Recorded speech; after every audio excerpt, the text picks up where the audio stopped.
Okay, ठीक है sir, recording start हो गया है। ओके, तो चलो फिर से एक बार गुड इवनिंग कर देते हैं सबको, अगर बाय चांस गलती से नहीं बोला हुआ तो। अच्छा, तो फिर कैपिटल बजटिंग या फिर इन्वेस्टमेंट डिसीजन टेक्निक है ना सर, मतलब this is a investment decisions का भी पार्ट है कैपिटल बजटिंग। दोनों लैंग्वेज से ही इसको बोला जाता है कि investment capital decision, investment expenditure या इन्वेस्टमेंट डिसीजंस। तो इसमें जो भी बड़े बिजनेसेस होते हैं ना सर, बड़े बिजनेस कोई भी बिजनेस में इन्वेस्ट करने से पहले एक बजट बनाते हैं, और उस बजट के ऊपर डिपेंड करके कुछ टेक्निक यूज़ करते हैं। टेक्निक इन द सेंस कि कौन सा टेक्निक यूज़ करके प्रोजेक्ट लेना चाहिए नहीं लेना चाहिए, इसके ऊपर एक्चुअली पूरा डिटेल चर्चा कर रहे हैं। Basically it's all about business, all about investment, all about investment करना चाहिए कि नहीं करना चाहिए। बात समझ में आ रहा है ना? इन्वेस्टमेंट करना चाहिए कि नहीं करना चाहिए, मतलब प्रोजेक्ट शुड बी एक्सेप्टेड और रिजेक्टेड, इसी में तो बात चल रहा है ना स्टार्टिंग से।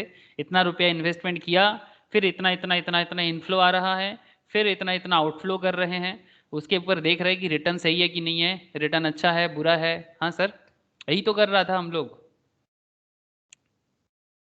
क्या रे बोलो रोशनी, बोलो, यही तो हो रहा था ना? है ना था। ओके, तो फिर आज क्या पढ़ना है? आज भी एक टेक्निक के बारे में बात करना है, जैसे आईआरआर हो गया, एनपीवी हो गया, प्रॉफिटेबिलिटी इंडेक्स हो गया, वैसा ही एक और एक टेक्निक है, बड़ा इजी टेक्निक है, बट ये टेक्निक बहुत लोग यूज़ करते हैं सर बिजनेस में, कि हम इतना पैसा इन्वेस्टमेंट करेंगे बदले में मुझे इतना रिटर्न आएगा। Sir very good technique, very easy technique, but इसका कुछ प्रॉब्लम भी है, मैं आपको आगे आगे बताऊंगा कि टेक्निक का क्या प्रॉब्लम है और क्या इसका मिसयूज़ है, मतलब मिसयूज़ मतलब क्यों, इसका मुश्किल कहाँ पर होता है। But before that we have to know कि ये टेक्निक है क्या। सर टेक्निक का नाम है पे बैक पीरियड। क्या नाम है सर? पे बैक पीरियड। ओके, चलो सर मैं आपको स्क्रीन शेयर करता हूं और फिर इसी पॉइंट पे आगे चर्चा को बढ़ाता हूं।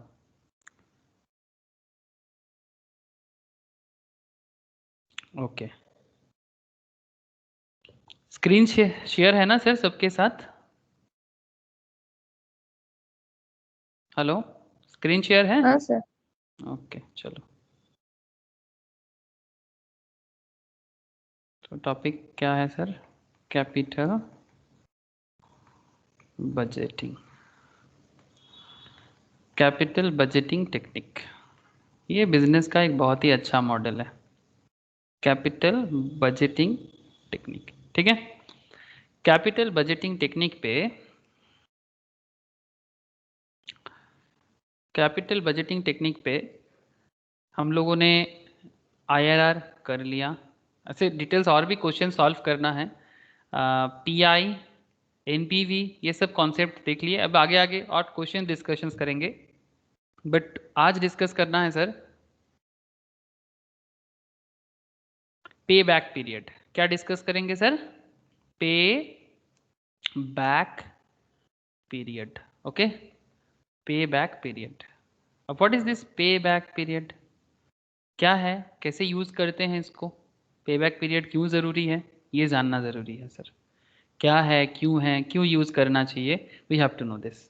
ओके, तो चलो पहले पे बैक पीरियड रिलेटेड कुछ पॉइंट में लिख लेते हैं। व्हाट इज़ पे बैक पीरियड, इसका यूज़ क्या होता है? ए ऋषभ, समझ में आ रहा है?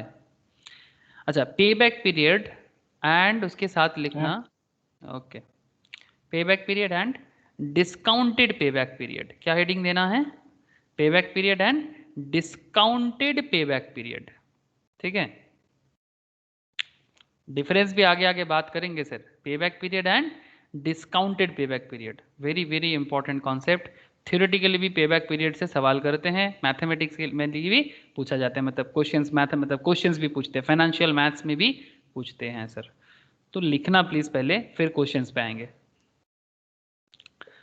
क्या लिखना है, लिखो, पे back periods,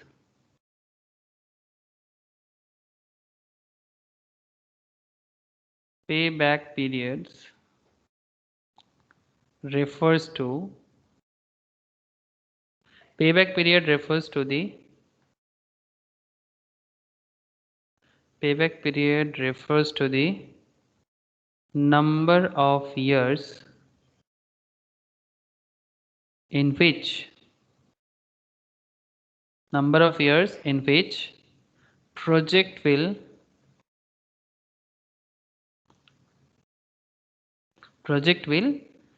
pay back. Payback period refers to the number of years in which project will pay back. What was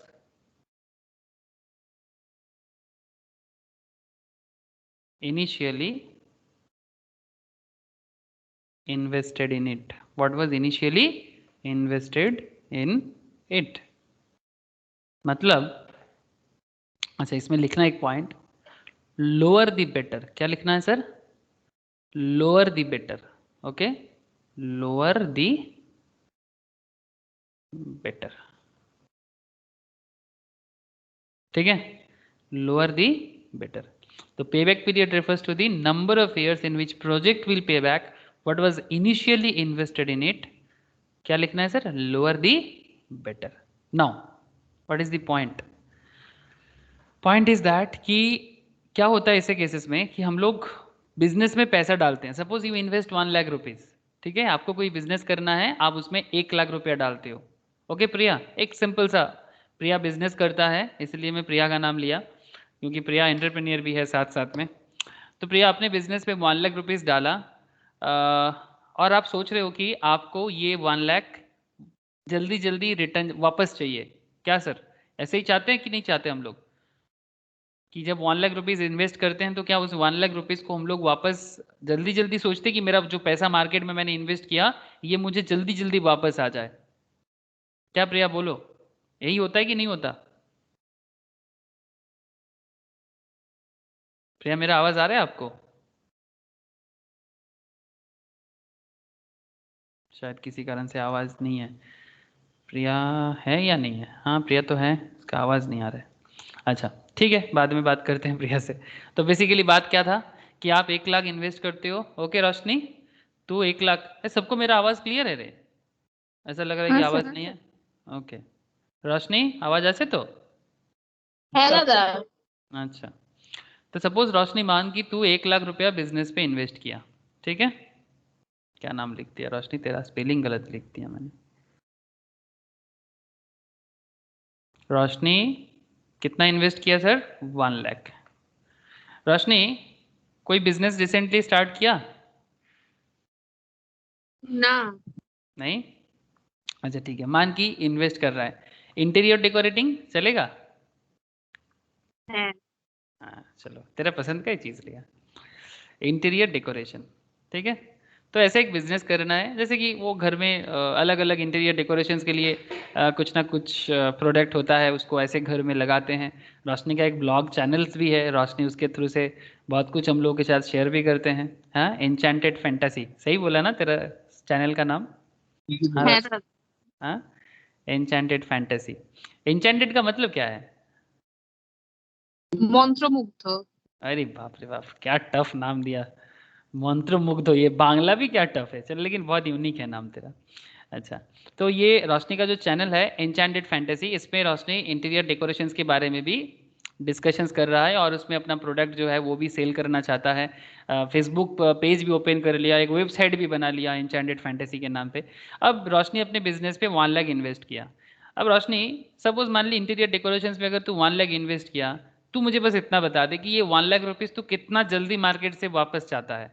मतलब ये जो 1 लाख तू इन्वेस्ट किया, ये 1 लाख तुझे कितना जल्दी वापस चाहिए कि मैंने इन्वेस्ट जो किया था वो मेरा रिटर्न के साथ आ जाए. एटलीस्ट 1 लाख तो आ जाए, एक्स्ट्रा जो आएगा वो आएगा, बट एटलीस्ट 1 लाख तो आ जाए. कितना जल्दी चाहिए from your interior decoration business?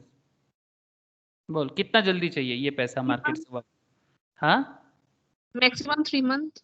Maximum 3 months. ध्यान से सुनना सर बात को, मैं कहानी ऐसे नहीं बनाता, आप लोग जानते हो. ठीक है, मैक्सिमम 3 महीना. रोशनी का कॉन्सेप्ट है कि वो 3 महीने में 1 लाख रुपीस उसको वापस चाहिए जो उसने मार्केट में इन्वेस्ट किया था कैपिटल के तौर पे. इसका मतलब ये जो 3 महीना है ये रोशनी का क्या है? पे बैक पीरियड. हाँ सर, am I राइट ना? है। हम्म। बस सिंपल यही है पे बैक पीरियड कि रोशनी सब्जेक्टिवली डिटरमाइन किया कि उसने जो इंटीरियर डेकोरेशंस में इन्वेस्टमेंट किया अपने बिजनेस के लिए और अपने इंचेंटेड फैंटेसी चैनल के थ्रू से, अपना प्रोडक्ट को जो बेचना चाहता है उस पूरा का पूरा कॉन्सेप्ट को बेचने के लिए, या फिर जो भी प्रोडक्ट है उसके पास उसके बेचने के लिए, बेच के जो भी आएगा वो चाहता है कि 1 लाख इन्वेस्टमेंट जो है वो एटलीस्ट 3 महीने में तो उसको वापस मिल जाए। रिटर्न बाद में बात करते हैं, ठीक है। तो what is the catch here? Payback period refers to the number of years in which project will pay back what was initially invested in it। तो रोशनी ने कितना इन्वेस्ट किया था? 1 लाख इन्वेस्ट किया था, और उस 1 लाख को पाने में रोशनी सोचते है कि मुझे 3 महीने में इसको रिटर्न चाहिए। तो ये आप एग्जाम्पल के तौर पे याद रख सकते हो, ठीक है। लेकिन अभी भी इसको ना एक काम करो, ये जो पॉइंट के एग्जाम्पल्स क्रिएट कर लिए, ऐसे एग्जाम्पल बड़ा अच्छा था इसलिए मैं इसको काटूंगा नहीं, ठीक है। एग्जाम्पल काटूंगा नहीं बिकॉज आप ही लोगों के से मतलब आप ही लोगों का प्रैक्टिकल एग्जाम्पल्स है, तो मैं इसको रख लेता हूँ। लेकिन सर ये जो पॉइंट चल रहा था लोअर द बेटर के बाद लिखना, ठीक है, ये पार्ट नहीं है क्वेश्चंस का, मतलब नोट्स का पार्ट नहीं है सर, ये तो एग्जाम्पल मैंने अलग से लिखा। अब इसके बाद लिखना एवरी फार्म, क्या लिखना है सर? Every farm. जैसे कि रोशनी का बिजनेस हो या प्रिया का बिजनेस हो, ठीक है, एवरी फार्म, हर एक बिजनेस क्या चाहते हैं? Will specify, every firm will specify, हर एक बिजनेस स्पेसिफाई करता है, क्या स्पेसिफाई करता है? Every firm will specify the cut off, specify the cut off. जैसे कि रोशनी का कट ऑफ क्या है? रोशनी तूने क्या कट ऑफ सोचा? 3 months। Thank you sir, for the payback. Okay, Roshni ने सोचा कि उसको 3 महीने में एक पे बैक चाहिए, तो every firm will specify the cut off for the पे बैक पीरियड। इसको एक काम करना सर, इसको ब्रैकेट में एन स्टार के हिसाब से रख लेना। क्या लिखना है sir? N star. Okay, n star. Okay, every firm will specify the cut off and that for the पे back period that is n star, ठीक है। एन स्टार को कट ऑफ मान के सोचना। ए प्रोजेक्ट, क्या लिखना है सर? अ सर इसको प्रोजेक्ट, लिखूं मैं? हाँ लिखो, एन स्टार लिखो। Uh project is viable only, मतलब acceptable only if its payback period is less than, if its payback period is less than or equal to its cut off, ठीक है। मतलब अच्छा रोशनी, अगर तुझे 3 महीने से पहले मिल जाए तो चलेगा ना? है अवश्य। ऑब्वियसली, ठीक है। तो या तो 3 महीने में दे दो भगवान जी, जो भी है, ठीक है, मैंने जो इन्वेस्ट किया मेरा बिजनेस को बढ़ा दो, ठीक है, ठीक है, थोड़ी सी तो लिफ्ट करा दो, वैसे ही थोड़ी सी तो पैसा दे दो जो इन्वेस्टमेंट मैंने किया। तो मैक्सिमम 3 महीना आपका टाइम है, लेकिन 3 महीने से पहले भी आ जाए तो कोई दिक्कत नहीं ना। क्या रे ऋषभ, बोल, तेरा क्रिटिकल थिंकिंग क्या बोल रहा है ऋषभ? जी কিরে सर। বলছি 3 মাসের আগে পেলে চলবে তো? তুই আছিস কি ক্লাসে, না কোথায় আছিস তুই? हाँ सर अच्छी तो। আছিস তো? তো 3 মাসের আগে পেলে চলবে কি চলবে না? বল। কিছুই শুনিসনি মনে হচ্ছে তুই। যাই হোক, কনসেন্ট্রেট কর বাবু, ক্রিটিক্যাল থিঙ্কিং করছি। এ চলছে। হ্যাঁ কনসেন্ট্রেট কর, তো এগুলো ক্রিটিক্যাল থিঙ্কিং নয় নাকি? তুই নাকি পছন্দ করিস রে, আমি দেখছিলাম তুই সবাইকে বলছিলি কে ক্রিটিক্যাল থিঙ্কিং করবে বলো। হ্যাঁ আমি দেখেছি তোর স্ট্যাটাসে। ওকে, হ্যাঁ স্যার মানে ওটাই বেশি পছন্দ। হ্যাঁ তো এটা তো ক্রিটিক্যাল থিঙ্কিং নয় কি এটা তাহলে? এখানে থিঙ্কিং করছিস না? আমি দেখছি স্যার এটা আচ্ছা দেখ করছিলাম। দেখ। আচ্ছা, every firm will specify the cutoff for the payback period. A project is viable only, that is acceptable only if its payback period is less than or equal to its cutoff, ठीक है। अगर 3 महीने से पहले भी आ जाए तो भी बहुत अच्छा। नाउ इसका मतलब क्या है, ये एन स्टार को ध्यान में रखना सर बात को। That means n for number of years basically, और एन स्टार मतलब पेबैक पीरियड का नंबर। तो आपका हिसाब कुछ ऐसा होना चाहिए, n less than equals to n star, n less than equals to n star. N star is your पे बैक पीरियड, तो आपका जो एन है या तो एन स्टार और एन इक्वल हो जाए, मतलब जितना जल्दी आप पैसा वापस चाहते हो मार्केट से, या तो उससे कम हो जाए।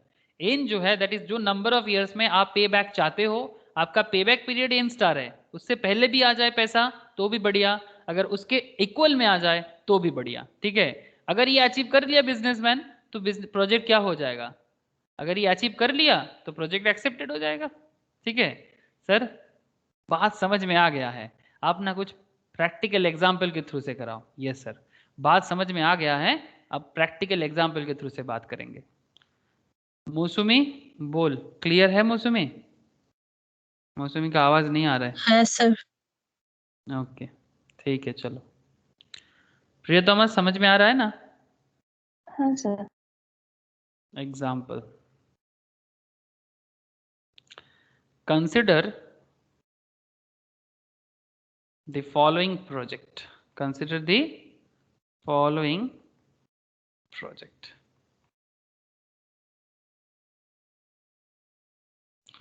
Consider the following project. अब ये following project में क्या consider करेंगे sir? Years A, B, C, D, E. Okay, कितना प्रोजेक्ट है सर? एक प्रोजेक्ट, दो project, A B C D E, 5 project है। ठीक है, आपने एक प्रोजेक्ट ले रहे हो सर, उसमें 5 प्रोजेक्ट है आपके पास। अब देखना है कि सर कौन सा प्रोजेक्ट किस तरह का बिहेव कर रहा है।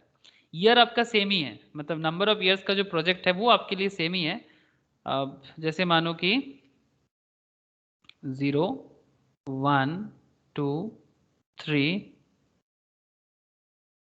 4 and 5। ठीक है, 0, 1, 2, 3, 4, 5 and now 300,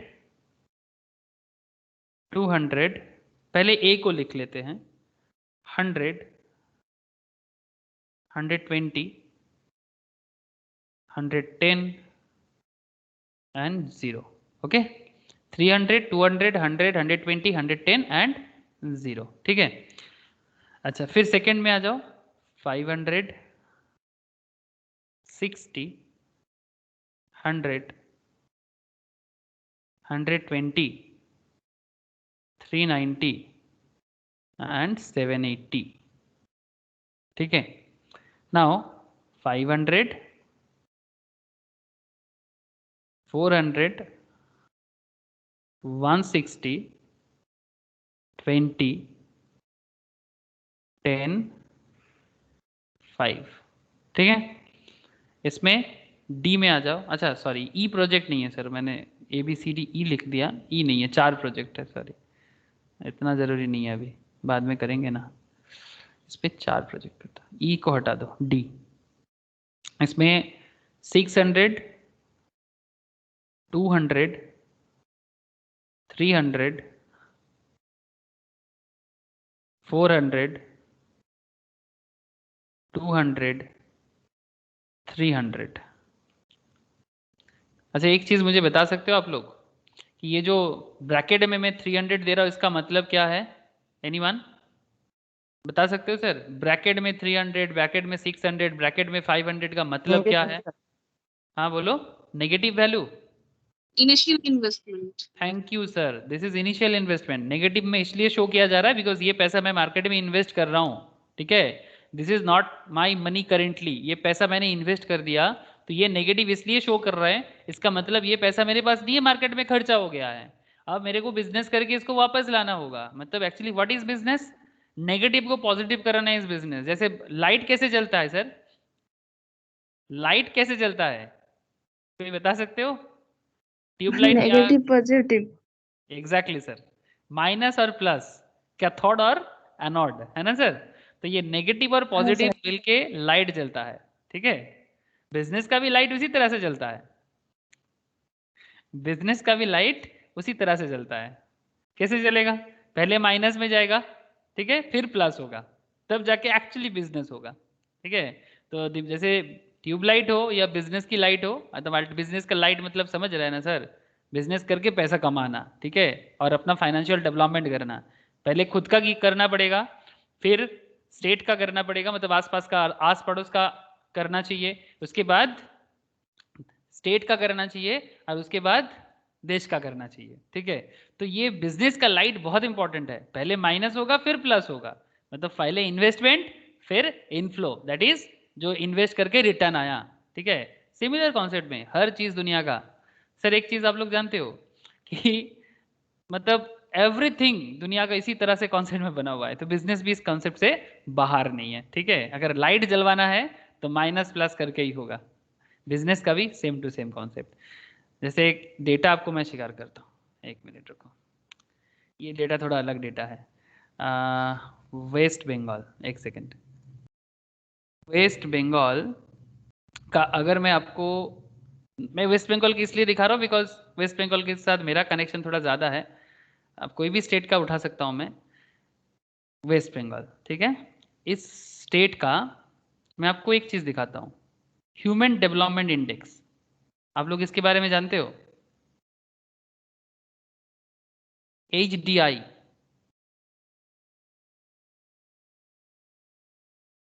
इसका मतलब जानते हो सर? ह्यूमन डेवलपमेंट इंडेक्स का मतलब एनीवन बता सकते हो कि नहीं? मतलब सर कि किसी भी स्टेट का जो ह्यूमन डेवलपमेंट इंडेक्स का जो रेशियो है वो उसके इनकम के ऊपर, उसके हेल्थ सेक्टर्स के ऊपर, उसके एजुकेशन सेक्टर्स के ऊपर उसका डेवलपमेंट का रेट को बताते हैं। तो करेंटली वेस्ट बंगाल का जो सिचुएशन है वो मीडियम पे है, ठीक है। अगर मीडियम है, अगर मैं आपको दिखाऊं कि अगर बाकी स्टेट के साथ मैं आपको कंपेयर करके दिखाऊं तो इसमें इंडिया का सबसे अच्छा ह्यूमन डेवलपमेंट इंडेक्स कहाँ है सर? केरला में है। आप देख सकते हो, अगर मैप में भी देखोगे तो भी आपको समझ में आएगा, ठीक है। अगर मैप में भी देखोगे तो भी आपको समझ में आएगा। ये जो ग्रीन एरिया है वो सबसे ज़्यादा डेवलप एरिया है, मतलब डीप ग्रीन जो एरिया है वो सबसे ज़्यादा है। तो ह्यूमन डेवलपमेंट इंडेक्स में वेस्ट बंगाल का सिचुएशंस काफ़ी नीचे है सर। केरला सबसे हाई। मतलब इसको डेवलप करने के लिए क्या करना पड़ेगा?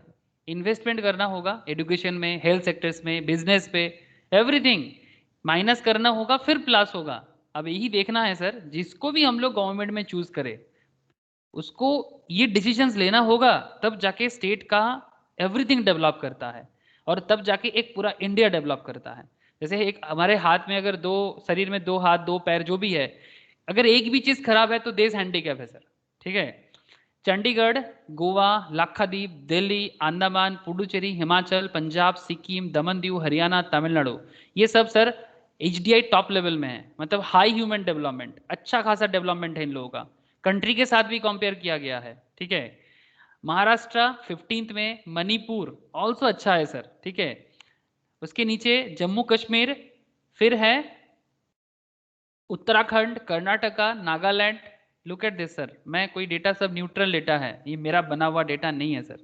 ये maximum data government of India का है, पब्लिश किया हुआ, या फिर इंडियन स्टेट्स एंड टेरिटरीज का HDI है।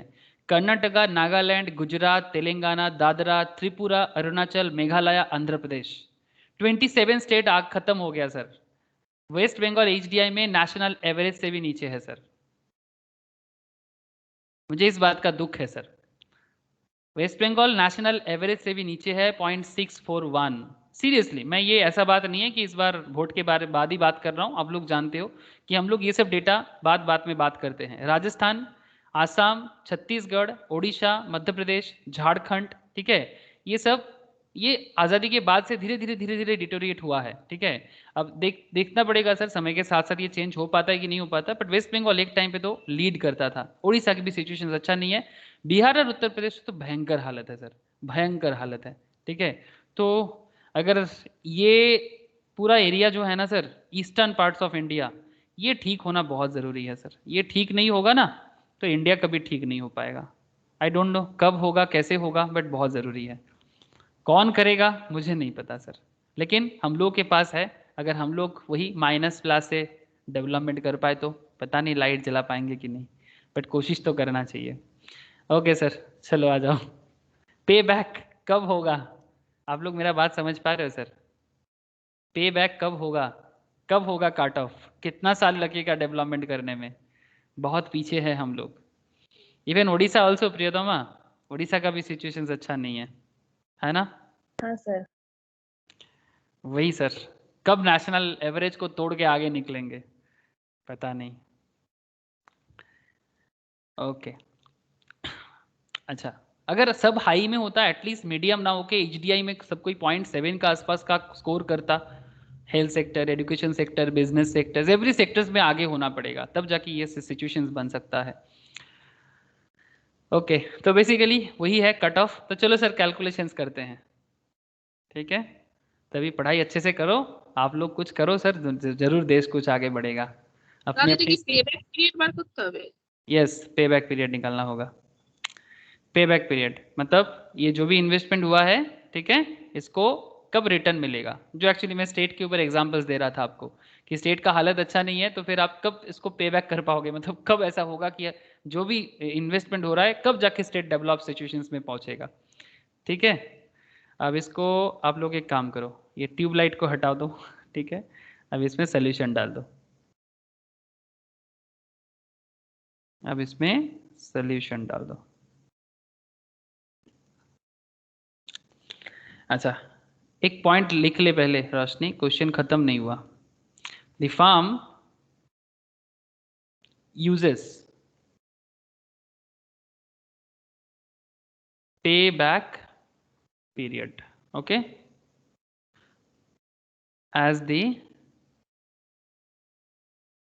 appraisal criteria, as the appraisal criteria मतलब selection criteria, criterion. The firm uses payback period as the appraisal criteria and its cutoff cutoff क्या है, is 3 years, 3 साल, ठीक है। बनेगा सर अगला 3 साल में स्टेट का डेवलपमेंट, चलो सर बनाते हैं पेबैक पीरियड से ही देखते हैं। All projects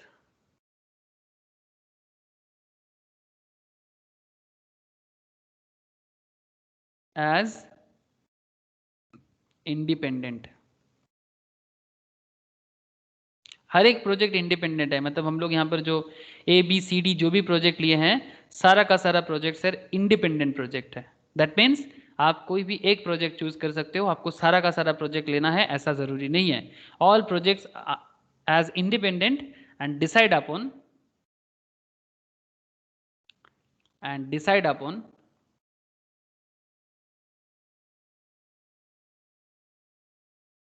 they are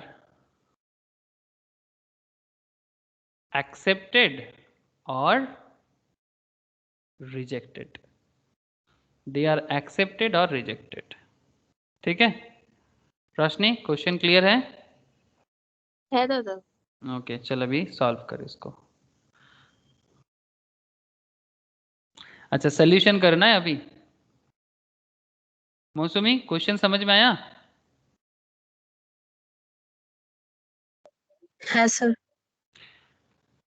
bye visual inspection, by visual inspection, visual inspection मतलब पे बैक पीरियड इक्वल्स टू, मतलब मैं आपको ऐसे दिखा सकता हूं, लुक यार, ये जो प्रोजेक्ट ए है, प्रोजेक्ट ए का पेबैक पीरियड हम लोगों ने देख लिया सर। यहाँ पर कट ऑफ कितना है, 3 साल। कॉलेज का कट ऑफ होता है ना सर, इतना मार्क्स में कॉलेज में चांस मिलता था। जो लोग कॉलेज में एडमिशन के टाइम पे आप लोग ये सब अप्रोच यूज करते थे, है ना सर। जब कॉलेज में, हाँ ऋषभ তোকে তো আমি শুনতে পাচ্ছি না, কতক্ষণ আগে বলছিস? ওকে তুই শুনতে পাচ্ছিস আমাকে ঋষভ, বল।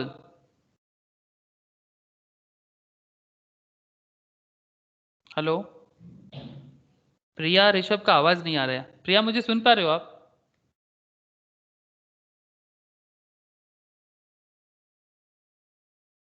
अगर सुन पा रहे हो तो फिर हाथ उठा के बताओ तो, सुन पा रहे कि नहीं पा रहे हो। ऋषभ तो हाथ उठा के बोला। प्रिया मेरा आवाज आ रहा है आपको? आप हैंड रेज करके बोलो या व्हाट्सएप करके बोल सकते हो।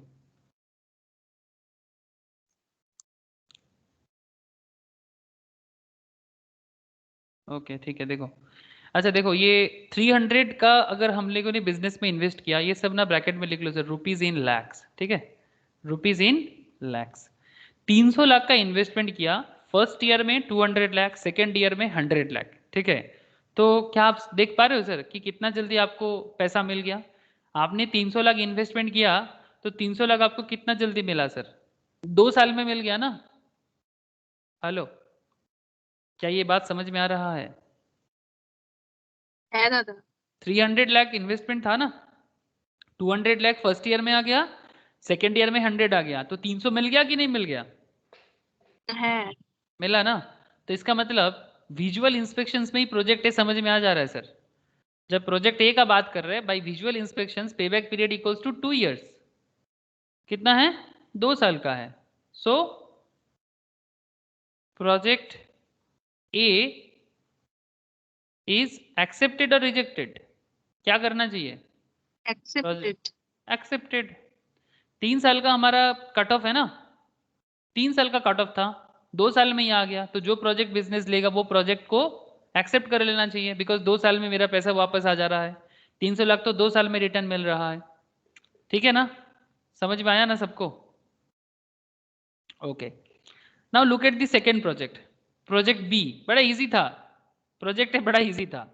सेकेंड प्रोजेक्ट, आपने 500 लाख इन्वेस्ट किया था, आपने फर्स्ट ईयर में आपको इनफ्लो हुआ 60 लाख का, सेकेंड ईयर में 100 लाख का, थर्ड ईयर में 120 लाख का, फोर्थ ईयर में 390 लाख का। सर आप थोड़ा सा विजुअली देखो तो, 60 100 160 160 प्लस 120 कितना होता है?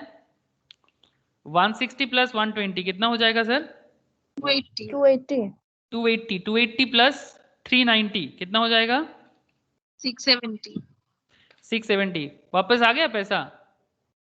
है। लेकिन सर एक चीज का मिसिंग है, एक प्रॉब्लम हो गया। आपको ये पता चल रहा है कि 60 देन 100, ठीक है, ये सब समझ में आ रहा है। 60 ठीक है, 100 भी ठीक है, 120 भी ठीक है, अभी तक नहीं मिला, 3 साल हो गया नहीं मिला। बट ये पता चल रहा है कि 3 और 4 साल के बीच में हुआ है, बट कितना बीच में वो नहीं समझ में आ रहा है। बिकॉज 120 के बाद जब आपको 390 मिल रहा है, ये तो पता चल रहा है कि 500 वापस आ गया, बट 3 और 4 के बीच कितना बीच में है? क्या हाफ ईयर, क्या 4 ईयर, मतलब 4 मंथ, 3 मंथ्स, एग्जैक्ट पता कर सकते हो क्या? 120 मतलब अगर हम बी प्रोजेक्ट में बात करें, जब बी प्रोजेक्ट में अगर मैं बात करूं, जस्ट मुझे आप लोग बताओ कि प्रोजेक्ट बी में अगर मैं बात कर रहा हूं, ठीक है, प्रोजेक्ट बी आपका फर्स्ट ईयर में आ रहा है 60, सेकेंड ईयर में आ रहा है 100, फिर 120, 60, 100, फिर 120, फिर 390। आपका इन्वेस्टमेंट है 500 का, please point to be noted. हाँ, 500 से 60 गया, 100 गया, मतलब 100, 120, 60, इसमें तो नहीं आया, तो 3 साल तो बीत गया, नहीं आया, बट 390 जब मिला आपको तब तो आपका 500 वापस आ गया ना। लेकिन क्या आप मुझे बता सकते हो कि 3 साल और बीच में कितना गैप लिया है? ये गैप बता सकते हो कितना दिन का है?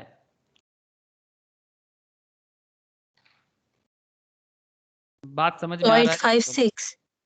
0.56। मौसमी ने सही बताया।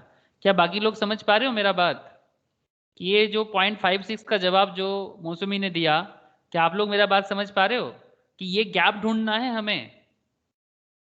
ऐसे तो विजुअल इंस्पेक्शंस में 3 साल पता चल रहा है, बट 3 इयर्स एंड अप्रॉक्स नहीं बता सकते। You need to find out the exact year या एग्जैक्ट मंथ। तो इसके लिए आपको इसका कैलकुलेशन शो करना पड़ेगा। आप लोग मेरा बात समझ पा रहे कि नहीं पा रहे?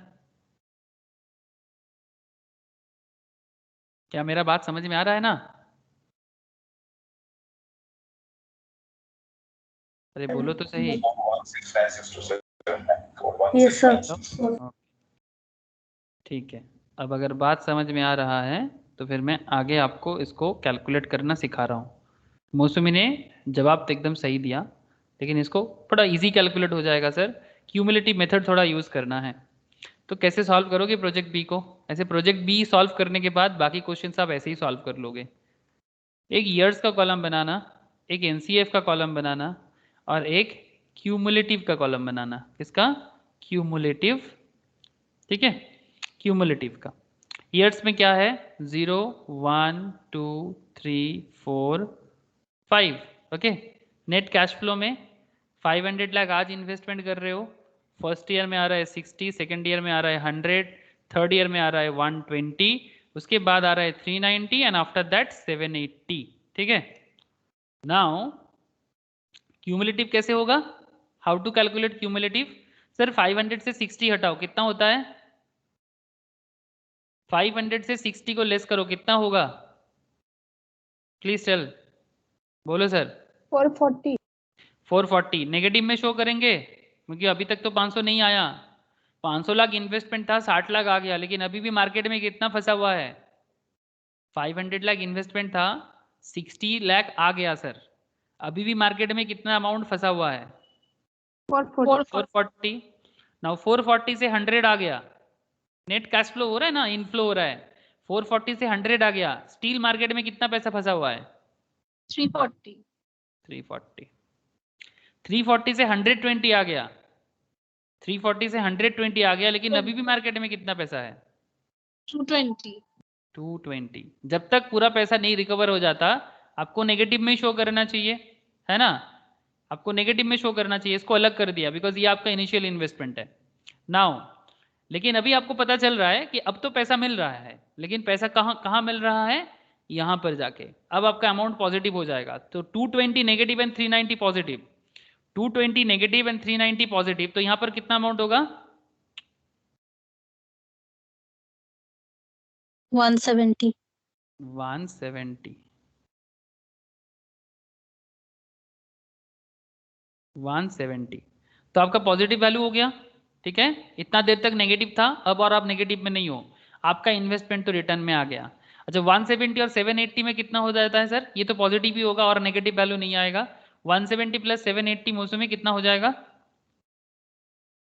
950। 950, ये भी पॉजिटिव वैल्यू है, ठीक है?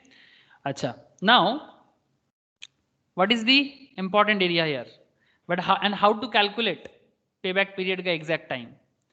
देखो सर, अच्छा एक चीज तो प्रूव है ना sir, one thing is very very clear, that is this is first year, second year and third year, ये जो 3 साल है इसमें तो आपको दिख ही रहा है कि 3 साल तो लग ही रहा है आपको। तो आप ऐसे लिख सकते हो, पे बैक पीरियड इक्वल्स टू 3 साल तो लग ही रहा है, ठीक है? ये लिखने का जरूरत नहीं है, ये तो मैं बस समझाने के लिए लिख रहा हूं। 3 साल तो दिख ही रहा है सर, ये जो 3 साल आपका लग रहा है ये तो दिख ही रहा है। तो 3 एंड बाकी अमाउंट कैसे निकालोगे? 220, 220, जिसके कारण आपका लास्ट नेगेटिव वैल्यू एंड जिसके लिए आपका पॉजिटिव हुआ है 220 डिवाइडेड बाई 390 करके बताओ कितना होता है? 3 एंड 220 डिवाइडेड बाई 390 कितना होगा? 0.56। 0.56। Exactly sir, 0.56। तो 3 इयर्स तो आपको पता चल ही रहा है, yes 3 years is there, but 3 के बाद कितना? 3.56 इयर्स, ओके? प्रोजेक्ट को क्या करेंगे? एक्सेप्ट करेंगे कि रिजेक्ट करेंगे? रिजेक्ट। क्यों? कट ऑफ तो पेरिয়ে যাচ্ছে। कट ऑफ 3 साल था, very good sir. Cut off 3 years था ना, बट हमारा कट ऑफ यहां पर तो आ गया 3.56, तो प्रोजेक्ट इज रिजेक्टेड। समझ में आया सर? प्रोजेक्ट इज rejected या project rejected because as our cutoff equals to 3 years। समझ में आया सर? पे बैक पीरियड, ये बड़ा पॉपुलर टेक्निक है, सिंपल है बट बड़ा पॉपुलर टेक्निक है। प्रोजेक्ट ए एक्सेप्टेड हुआ था, रीजन समझ में आ गया था। प्रोजेक्ट बी रिजेक्टेड हुआ, ये भी समझ में आ गया। वो तो विजुअल इंस्पेक्शंस में आ गया था, बट प्रोजेक्ट बी में थोड़ा मेहनत करना पड़ा। सी और डी कैलकुलेट करके बताओगे सर? प्रोजेक्ट सी और डी कैलकुलेट करके बताओ ना। হ্যাঁ দাদা। মৌসুমি চলে এসছে নাকি? বল।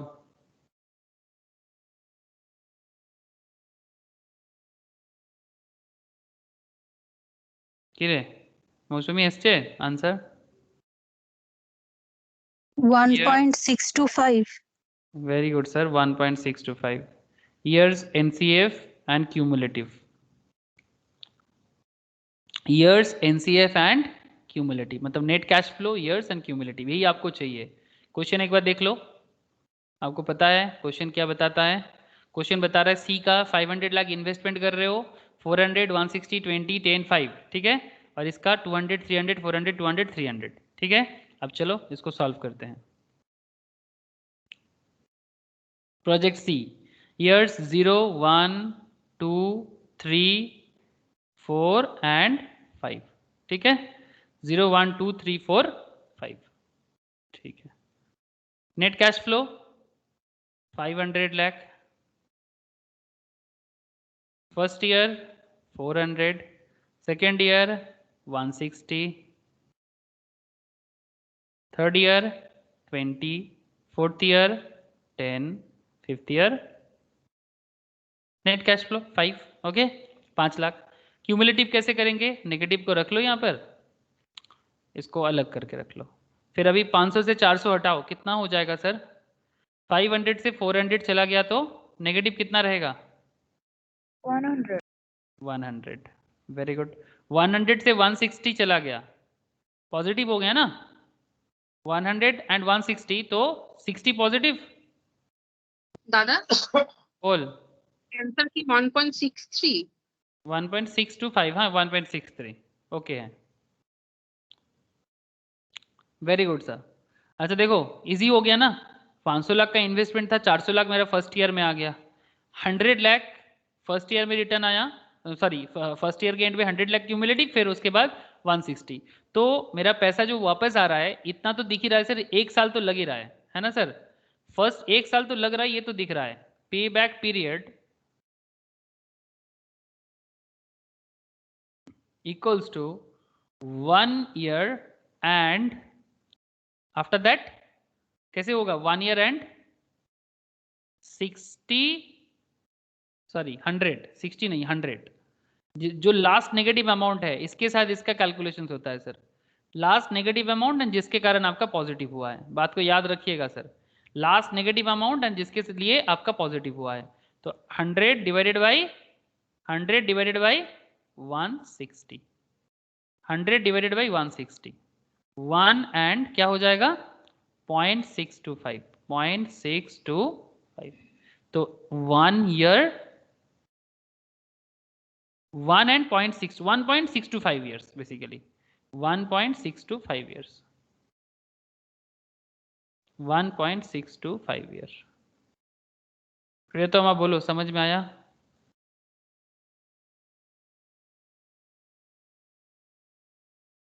हाँ सर। अब दादा? प्रोजेक्ट हाँ बोल। प्रोजेक्ट डी की 1.25 प्रोजेक्ट डी देखना पड़ेगा, रुक बताते हैं।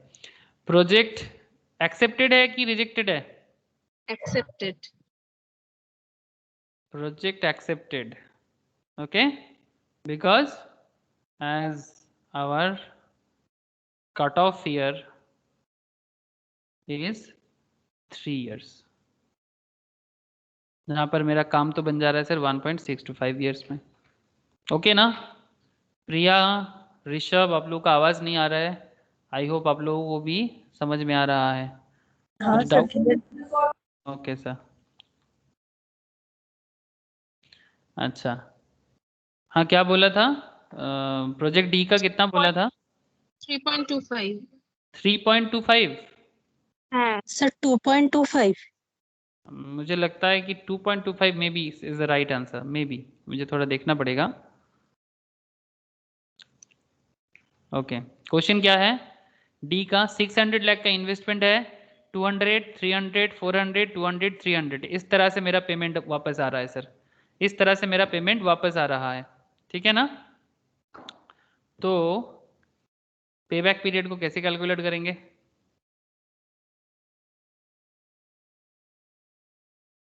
ये जो कैलकुलेशन आप लोग अभी कर रहे हो ना, इसका एक बहुत बड़ा मुश्किल है जो शायद आप लोग 1.25 आया আমি ना। 0 থেকে 1 ইয়ার ধরে ফেলেছিলাম।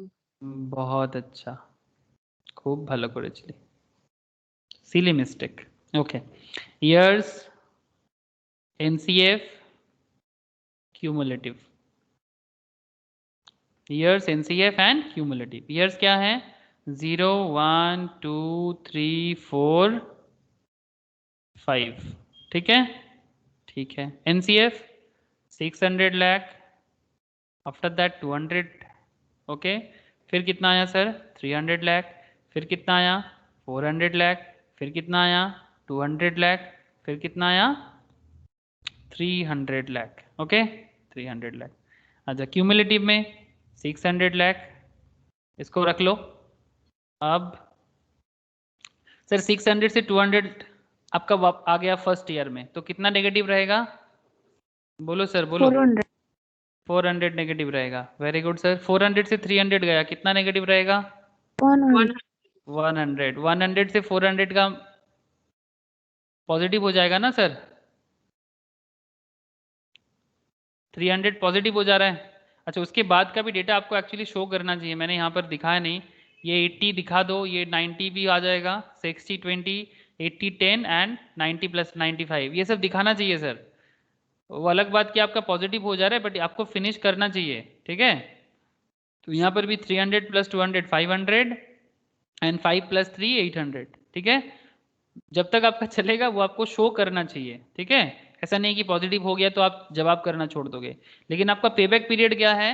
आपका पेबैक की पीरियड ये है कि ये जो 2 साल तो दिख ही रहा है सर, सो देयरफॉर पे बैक पीरियड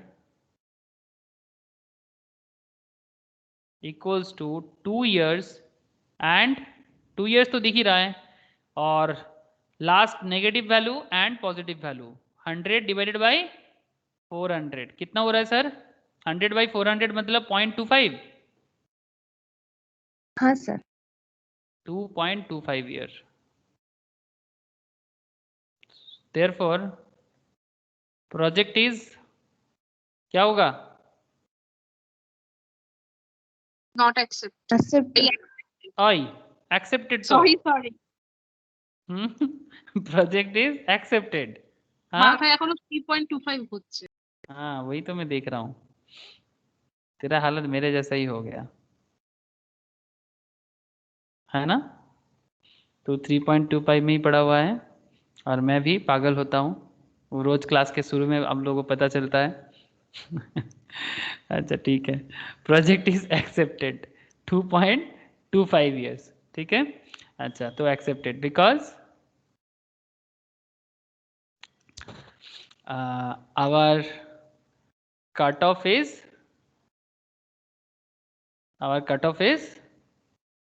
3 years, ठीक है। कट ऑफ 3 साल है और 2.25 में ही तो अचीव हो जा रहा है जो हमारा रिटर्न चाहिए हमें, जो अमाउंट हमें मार्केट से वापस चाहिए। तो बस सिंपल था ना, इजी कैलकुलेशन था ना, इतना देर से जो भी टेक्निक आप लोगों ने यूज़ किया। हाँ सर IRR NPV सबसे आसान लगा, ये सर नो? हाँ IRR सर. NPV, हाँ IRR NPV PI सबसे बेस्ट पॉलिसी था कि भाई इतना पैसा लगाएंगे मार्केट में और इतना जल्दी जल्दी हमें प्रोजेक्ट से पैसा वापस चाहिए, ठीक है। लेकिन सर जो इजी होता है ना वो बहुत बार ऐसे होते हैं कि कोई काम का नहीं होता। ये प्रोजेक्ट का एक अपना प्रॉब्लम भी है पेबैक पीरियड का। ऐसे ये बहुत पॉपुलर टेक्निक है, मतलब पॉपुलर टेक्निक क्यों? बिकॉज मार्केट में ना जो आम लोग होते हैं ना, आम बिजनेसमैन ना, यही इसी तरह का कॉन्सेप्ट में चलते हैं। मतलब it's a very popular in real life, मतलब ऐसे इसका यूज में बहुत नेगेटिविटी है। नेगेटिविटी इन द सेंस कि ये सही जवाब नहीं देता, मतलब आपका सही फोरकास्टिंग नहीं देता। बजट कर रहे हैं ना, तो बजट का फोकस्टिंग सही नहीं होता, इसमें बहुत गड़बड़ हो जाते हैं। सर कैसे बोल रहे हो सर, इतना अच्छा कैलकुलेशन है फिर भी गड़बड़? वही तो बात कर रहे हैं ना, financial management is not just a calculation, it's much more about analysis. तो अगर आप एनालिसिस नहीं समझोगे तो फिर फाइनेंशियल मैनेजमेंट पढ़ने का क्या फायदा, ठीक है। तो इसका एनालिसिस भी लिखना पड़ेगा ना सर, ये पेबैक पीरियड का प्रॉब्लम क्या है, और इस प्रॉब्लम से बाहर निकालने का पेबैक पीरियड में कोई सोल्यूशन है कि नहीं है, you have to know this. तो चलो सर पहले तो इसका एडवांटेज और डिसएडवांटेज फटाफट लिख लेते हैं, एनालिसिस लिख लेते हैं इसको। तो लिख लो,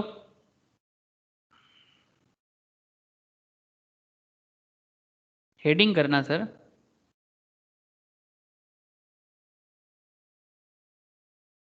advantage and disadvantage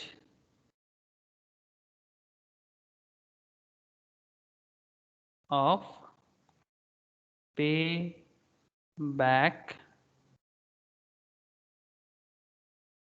period. Advantage and disadvantage of payback period. So what is the story? What is the story? Advantages. लिख लो सर फटाफट मेरे साथ साथ. फर्स्ट एडवांटेज सबसे इजी है ना, इजी टू कैलकुलेट, यस और नो? आसान है ना कैलकुलेट करना?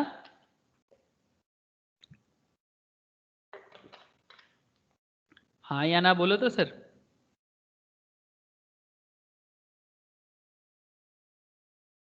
हेलो, अरे इजी टू कैलकुलेट है कि नहीं है? है दादा. हाँ सर. इजी टू कैलकुलेट, फिर easy to understand. Okay, calculate करना आसान है, समझना भी आसान है. Easy to calculate, easy to understand. Third, it is a risk management tool. Risk management tool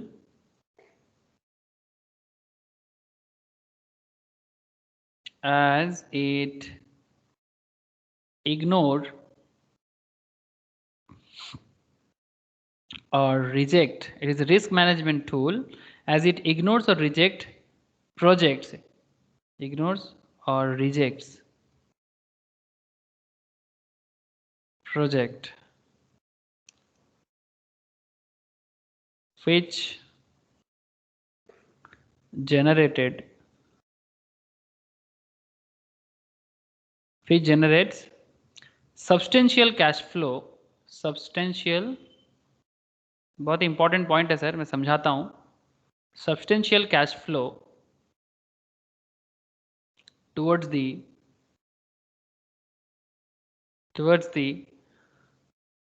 end of the useful life. Towards the end of the useful life. That means meaning समझा देना sir, जरूरी है. तो पहला बात easy to calculate है, समझ में आ रहा होगा.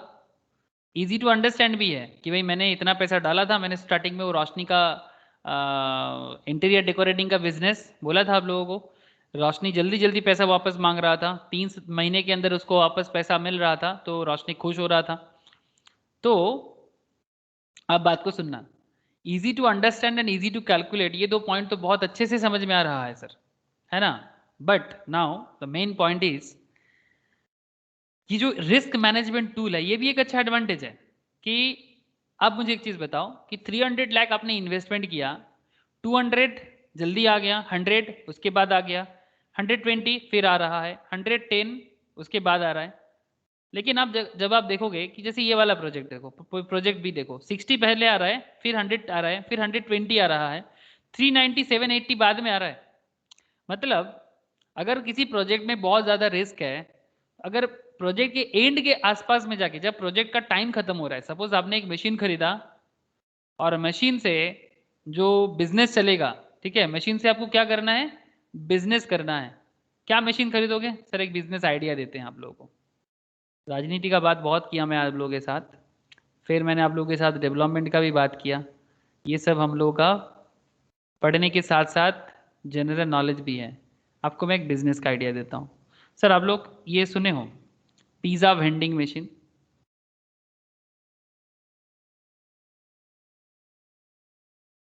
जानते हो ये? सर 1 से 2 करोड़ का इन्वेस्टमेंट है, करोगे?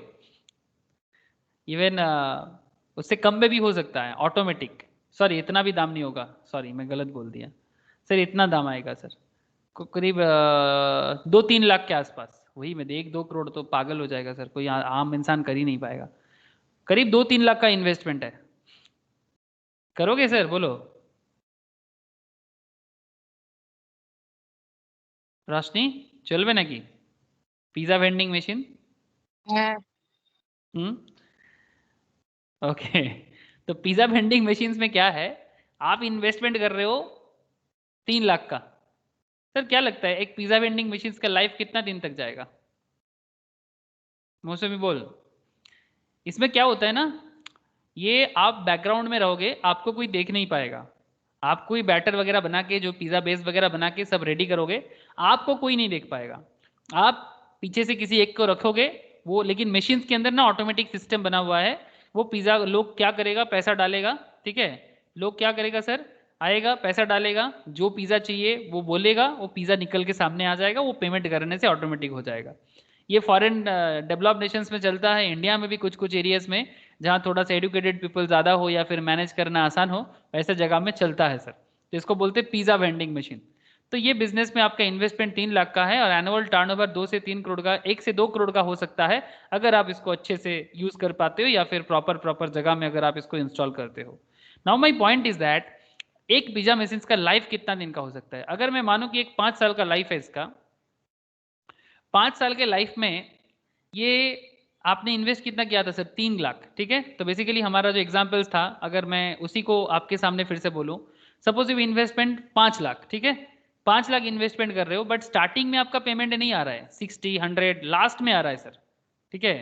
तो क्या करोगे, ऐसे प्रोजेक्ट में इन्वेस्ट करोगे या छोड़ दोगे? पहले पैसा नहीं आ रहा है सर, बाद में पैसा आ रहा है, तो क्या इसमें इन्वेस्ट करना चाहिए? बात नहीं समझ में आ रहा है। आपने पिज़्ज़ा है वेंडिंग, सर। हाँ, आपने पिज़्ज़ा वेंडिंग मशीन पे इन्वेस्ट किया, 5 लाख का इन्वेस्टमेंट किया, स्टार्टिंग में 60,000 आया, फिर 1 लाख आया, फिर 1,20,000 आया, फिर उसके बाद ये 3,90,000, 7,80,000, ये सब बाद में आ रहा है सर।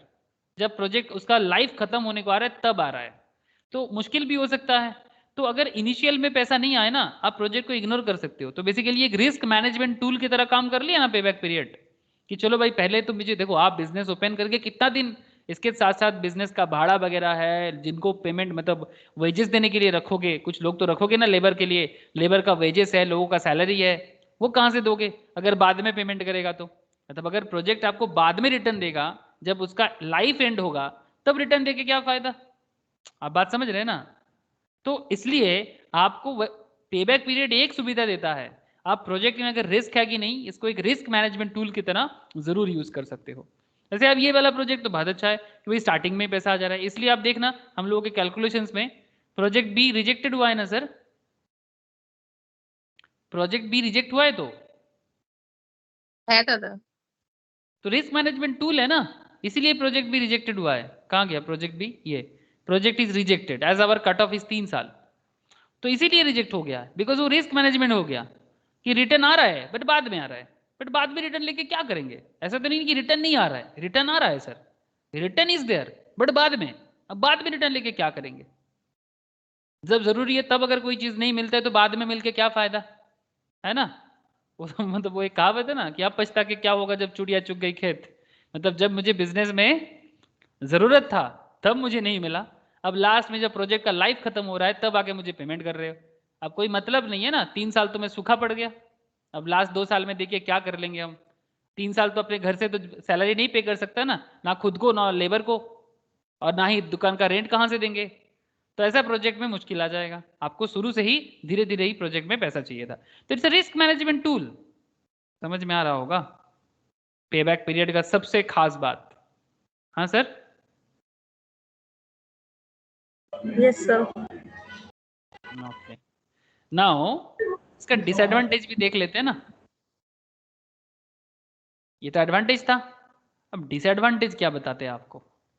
डिसएडवांटेज बहुत भयंकर टाइप का है। फर्स्ट बात, it ignores time value of money. जिन लोगों का टाइम वैल्यू ऑफ मनी नहीं हुआ वो बाद में करेगा। Time value of money, most important fact of finance, most important area. जो टाइम वैल्यू ऑफ मनी को नहीं समझा वो क्या समझा? टाइम वैल्यू ऑफ मनी इसलिए इतना इंपॉर्टेंट है, पैसा का वैल्यूएशन समय के साथ साथ, इसका मतलब है कि मार्केट में जो इन्फ्लेशन है, जो महंगाई है, इसको आप रोक नहीं सकते।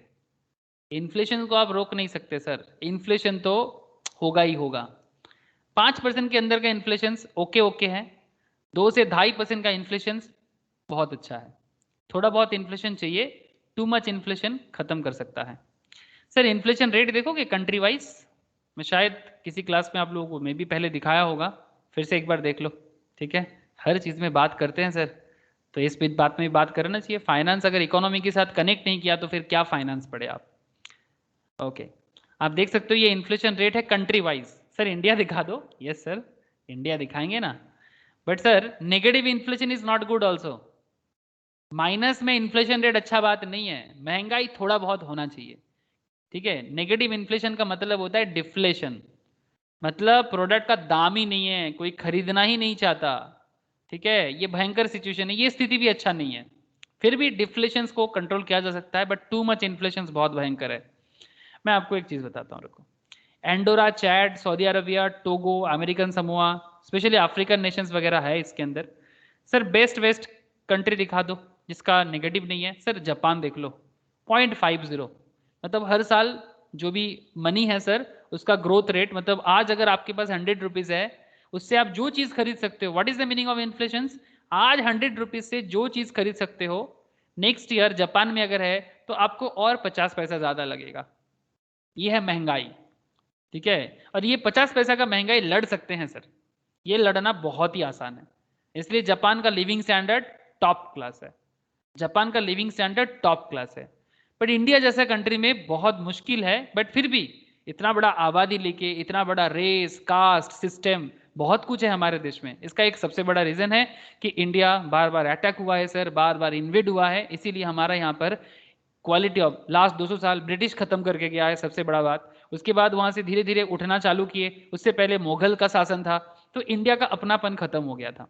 तो उसके बाद धीरे धीरे हम लोग कोशिश कर रहे हैं, अब ठीक है कंट्रोल में है, बट ग्रोथ बहुत अच्छा नहीं है। बट हाँ, अगर कंट्रोल को ठीक ठाक रखे और ग्रोथ को समझ में, मतलब ठीक ठाक कंट्रोल करे, यूथ अगर समझे, और सबसे बड़ा चीज एजुकेशन सिस्टम, हेल्थ सिस्टम को अगर हम लोग प्रॉपर कर पाए तो फिर ये बात ठीक हो सकता है। बट सर जापान जैसे बनने में बहुत टाइम लगेगा।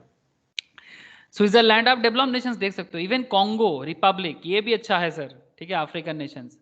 चलो सर इंडिया में आ जाए, कहाँ गया इंडिया, कहाँ गया इंडिया, कमॉन इंडिया दिखा दो। इंडिया एवरेज से थोड़ा ज्यादा है, दिखाई दिया किसी को इंडिया? 6, 6.5, 7 के आसपास होगा। স্যার উপরে ছিল। ये मिल गया ना? 7.35% 2019 का एस्टिमेटेड है सर अभी, ठीक है। तो बेसिकली 7, अभी तो सर कोरोना के कारण थोड़ा सा इन्फ्लेशन रेट बढ़ गया है, नहीं तो हम लोग 6.5 में आ गए थे, 6.5 के आसपास आ गए थे सर। बट ये कोरोना में कोविड के सिचुएशन के कारण जो फैक्ट्रीज वगैरह बंद होना, ये सब जो प्रॉब्लम हो रहा है, इसके कारण थोड़ा सा इन्फ्लेशन बढ़ गया है। 2013 के आसपास का डेटा अगर देखोगे, इंडिया करीब 9% के आसपास चला गया था।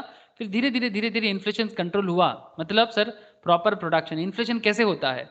एज पर दी पॉपुलेशन, जो प्रोडक्शन चाहिए वो अगर एट पर लेवल में बने रहे, जो नीड है वो अगर एट पर लेवल में बने रहे, तो महंगाई नहीं होता है, ठीक है। मतलब एक सर्टेन लेवल तक महंगाई होता है, एकदम महंगाई नहीं होगा ऐसे तो बोल नहीं सकते, महंगाई तो होगा, बट अगर वो 5% तक है ना, तो अच्छा खासा कंट्रोल में रहता है। मतलब आज जो चीज खरीदने में हमें 100 रुपीज का खर्चा करना पड़ता है, ये चीज के लिए अगर मुझे नेक्स्ट ईयर 105 खर्चा करना पड़े, it's okay, we can adjust, we can adjust with this 105। But अगर ये 5% से ज्यादा हो जाए ना, ये अच्छा बात नहीं है। और इंडिया का जो पॉपुलेशन स्ट्रक्चर है, ये lower middle class and middle class में है। सर कैसे फिर कंट्रोल करेंगे? सिर्फ इसके लिए इंडिया में प्रोडक्शन चाहिए। हम लोग बहुत ज्यादा दूसरे के प्रोडक्ट के ऊपर डिपेंडेंट है, चाइना का कॉलोनी बन चुके हैं हम लोग, ठीक है। ये दूसरा कंट्री से प्रोडक्ट लेना, इंपोर्टेड करना, ये बंद करना होगा।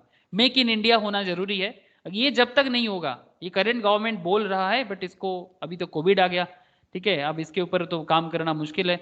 जब तक ये आत्मनिर्भर भारत का प्रोग्राम जो लॉन्च किया गया है, ये जब तक प्रॉपर लेवल में, नॉट ओनली दिस गवर्नमेंट, आगे जो भी गवर्नमेंट आएगा उसको ये बात समझना पड़ेगा कि जब तक इंडिया का खुद का प्रोडक्शन नहीं बनेगा, तब तक इन्फ्लेशन को कंट्रोल करना मुश्किल हो जाएगा, ठीक है। अगर आपको मैं develop, even Bangladesh also better than us, Bangladesh also better than us, because इसके main reason sir obviously Bangladesh बड़ा फर्टाइल एरिया में है, और बांग्लादेश का वर्क कल्चर अच्छा है कंपेरेटिवली, ठीक है, वर्क कल्चर अच्छा है।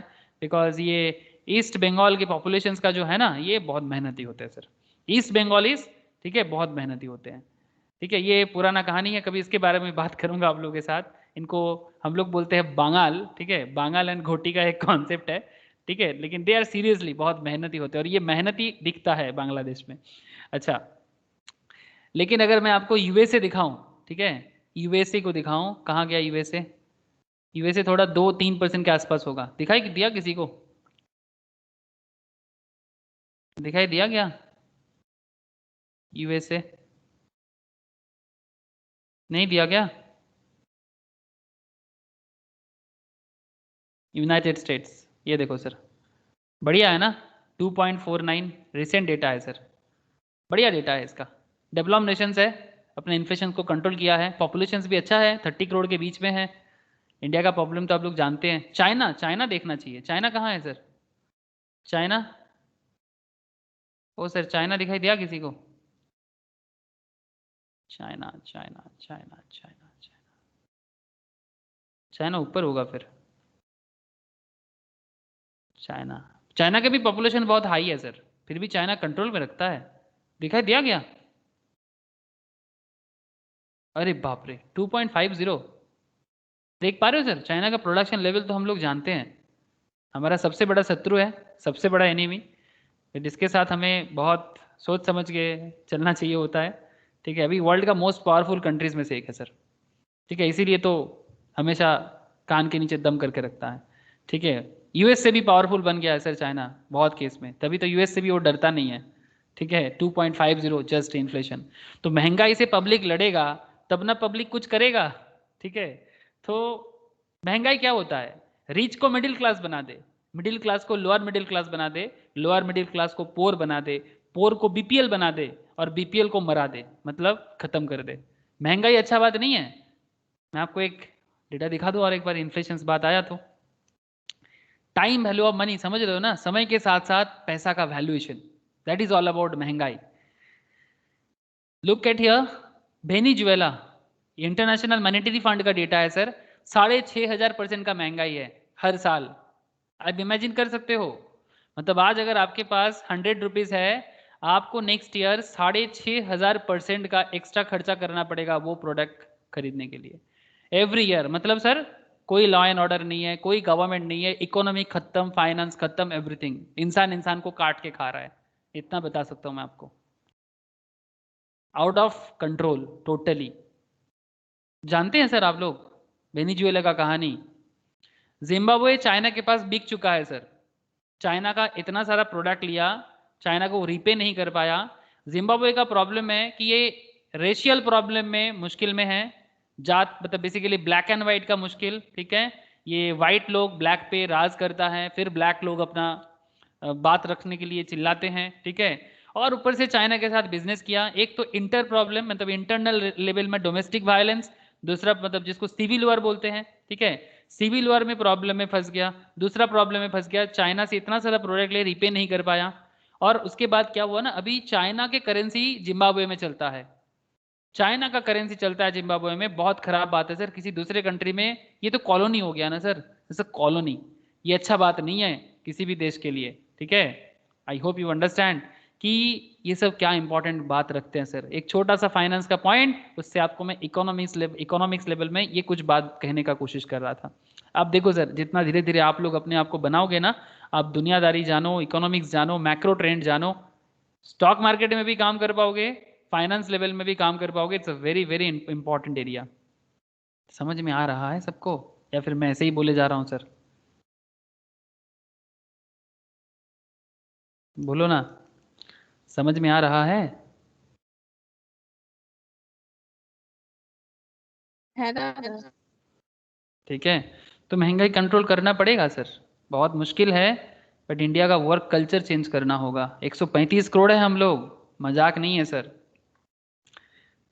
135 करोड़ को कंट्रोल करना, कोई भी किसी को भी आप प्राइम मिनिस्टर के पोस्ट में बिठा दो, मनमोहन सिंह को बिठा दो या मोदी को बिठा दो, मोदी की जगह किसी और को रख लो, हमारे पप्पू सिंह को रख लो, राहुल गांधी जी को रख लो, फर्क नहीं पड़ता सर।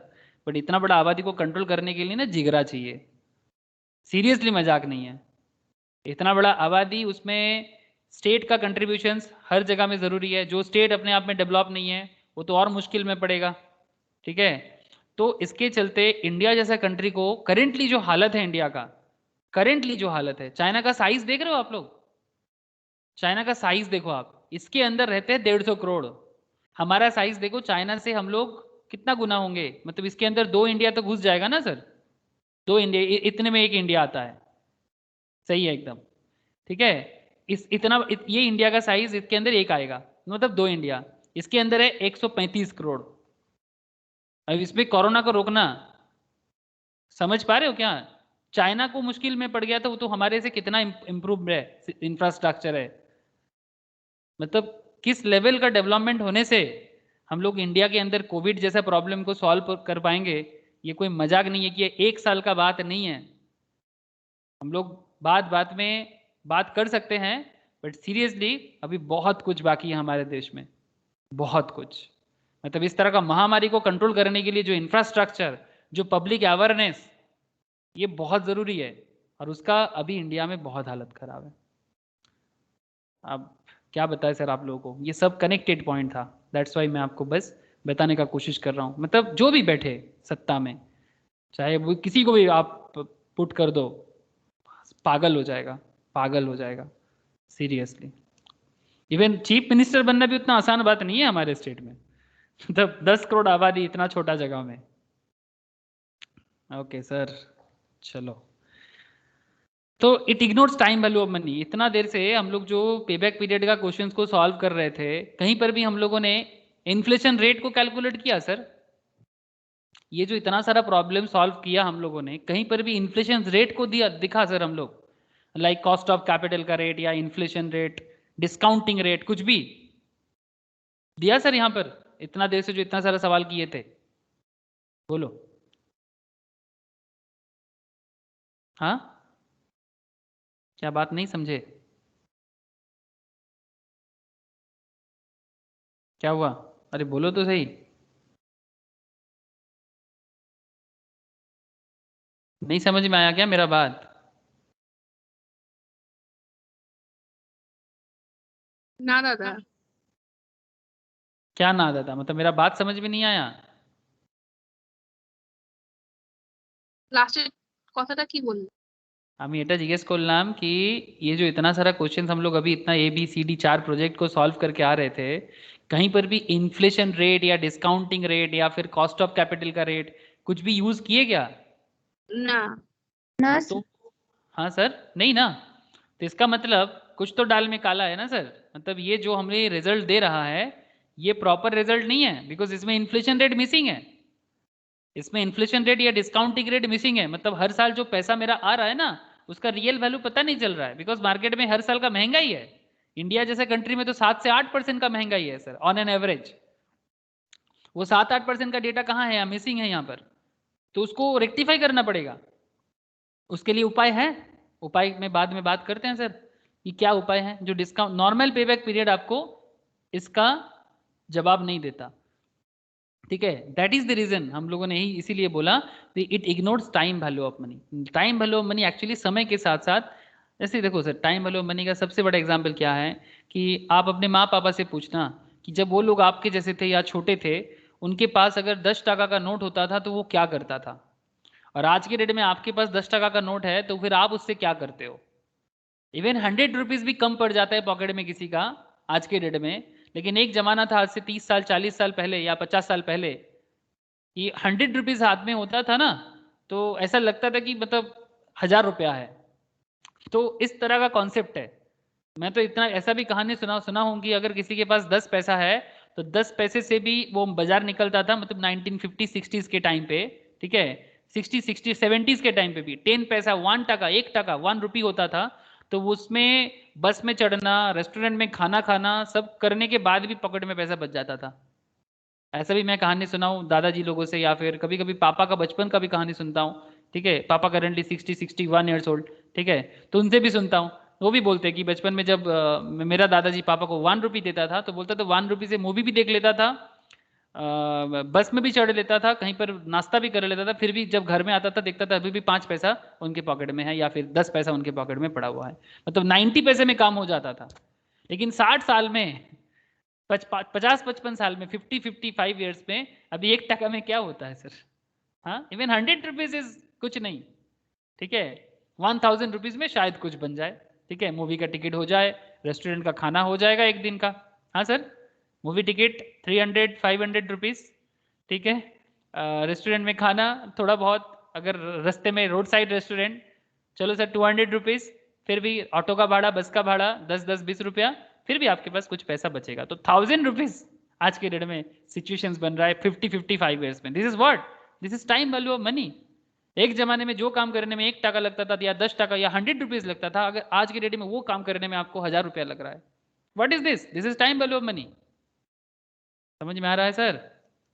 कंट्री वाइज इन्फ्लेशन का रेट भी मैंने आपको इसलिए दिखाया ताकि आप देखो कि दुनिया के हर एक देशों में क्या इन्फ्लेशन का सिस्टम है, किस तरह से वो लोग चल रहे हैं, किस तरह से वो डेवलप हुआ है।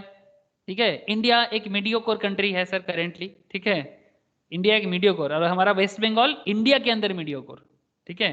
इंडिया के अंदर वेस्ट बंगाल, ओडिशा, बिहार, बिहार तो पिछड़ा हुआ में से है, और ओडिशा और वेस्ट बंगाल जैसे स्टेट्स मीडियोकोर हालत में है, ठीक है सर। तो ये है वर्ल्ड के साथ कंपैरिजन, कंट्री के साथ comparison. I hope you understand. चलो सर, तो टाइम वैल्यू ऑफ मनी, और क्या सर लिखना चाहिए? Cut off period is subjectively determined, cut off period is subjectively determined, ठीक है, सब्जेक्टिवली। अच्छा, रोशनी स्टार्टिंग में बोला था कि उसको 3 महीने में 1 लाख चाहिए। अगर यही बात मैं किसी और को पूछता कि चल प्रियतमा तुम्हें पूछ लेता हूँ, प्रियतमा 1 लाख इन्वेस्ट करते, तुम्हें कितना जल्दी वो पैसा रिटर्न चाहिए? रोशनी को तो 3 महीने में चाहिए था। आपको क्या लगता है कि 1 लाख इन्वेस्ट कर में आप कितना जल्दी इंटीरियर डेकोरेशन का बिजनेस करके पैसा वापस पाना चाहते हो? Sir 3-4 months। 4 मंथ्स, 1 महीना ज्यादा। ओके चलो 4 months.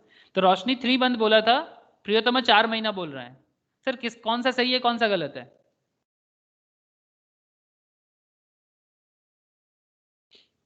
Who is right, who is wrong? Is Priyatama right, Roshni wrong, और Roshni right, Priyatama wrong? What do you think sir? Sir कोई भी रॉन्ग नहीं है, सबका अपना अपना है। तो टाइम वैल्यू ऑफ मतलब पे back period, cut off period decide करते सब्जेक्टिवली। ये मैन टू मैन वैरी करेगा। अरे भाई किसी को पैसे का जल्दी है, किसी को पैसे का जल्दी नहीं है। कोई तो बोलेगा कि भाई 1 लाख 6 महीने में आ जाए तो भी चलेगा, किसी को लगता है कि 1 लाख 1 महीने में आ जाए, जल्दी जल्दी चाहिए। तो दीज आर सब्जेक्टिवली डिटरमाइंड। तो ये एक मुश्किल है, स्टैंडर्डाइजेशन नहीं है इसका कि कितना जल्दी पैसा का वापस चाहिए। इसका सब्जेक्ट कोई स्टैंडर्ड रेट नहीं है, जैसे एनपीवी में था, आईआरआर में था। पेबैक पीरियड में जो 3 साल आपने लिया था वो सब्जेक्टिवली डिटरमाइन किया गया था कि किसी को चाहिए 3 साल में, किसी को चाहिए 1 साल में, किसी को चाहिए 2 साल में, सब अपने अपने मर्जी से बोल रहा है। तो इसका कोई स्टैंडर्डाइजेशन नहीं हो रहा, ये इसका एक डिसएडवांटेज है। आई होप यू अंडरस्टैंड। हाँ सर, समझ में आ रहा है कि नहीं?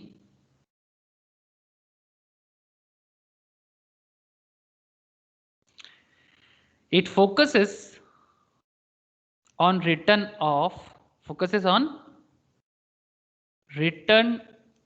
investment rather than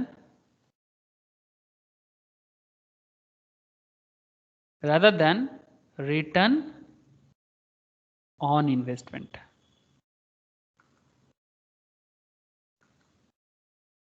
इसका मतलब सर ये जो पेबैक पीरियड है focuses on return of investment rather than return on investment. That means मतलब हम कितना पैसा डाल के कितना रिटर्न आ रहा है इस पे फोकस नहीं करता है पेबैक पीरियड।